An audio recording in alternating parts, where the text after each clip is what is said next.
Hello friends, welcome. My name is Kamalveer and the topic of today's video is Theory of Decisive Points by Antoine Henri Jomini. Let's start. First of all, listen to this short story.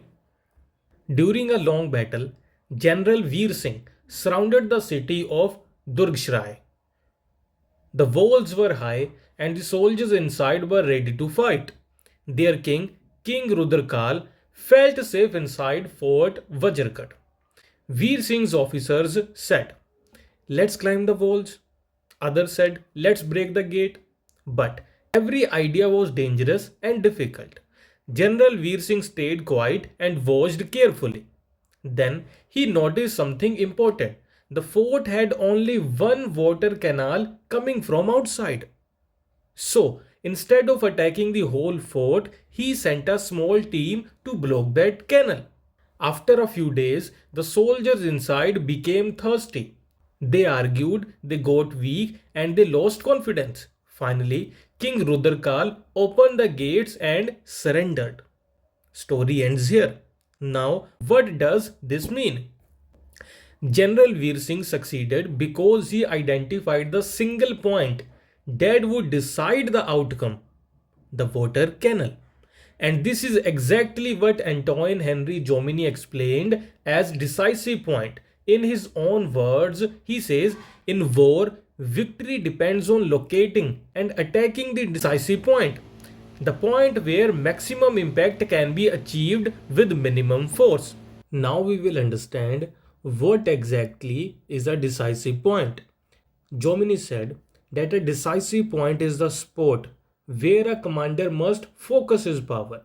It is the point where victory can be created.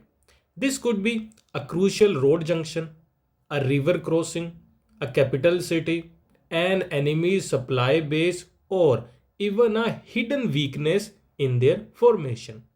In Jomini's words, the decisive point is the place where the great blow should be struck.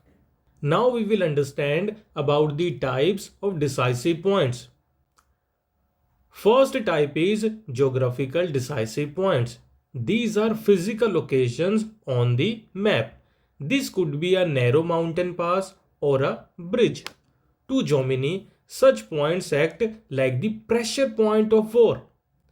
Second type is strategic decisive points. These are not just locations but big picture strategic positions. This could be the enemy's main supply depot, their communication line, or a region that controls access to an entire theater of war. If you take this point, the enemy's entire strategy collapses. Third type is decisive points of weakness. Sometimes the decisive point is not a place but a vulnerability. Maybe an enemy's flank is exposed. Maybe one section of their enemy separated and unsupported. Maybe their logistics are weak. Jomini said, identify the weakness, strike it with full force, and the enemy will fall. So here ends today's video.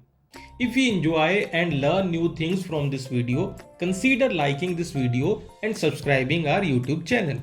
One more thing, if you are preparing for UGC Net Defense and Strategic Studies, you can join our courses from our app and website. We provide video lectures, notes, previous year papers solved, and more than 2000 plus expected MCQs for your preparation. App name is Aman Pathshala and name of the website is amanpathshala.com. Links are given in the description box below. Best wishes for your future. Bye bye.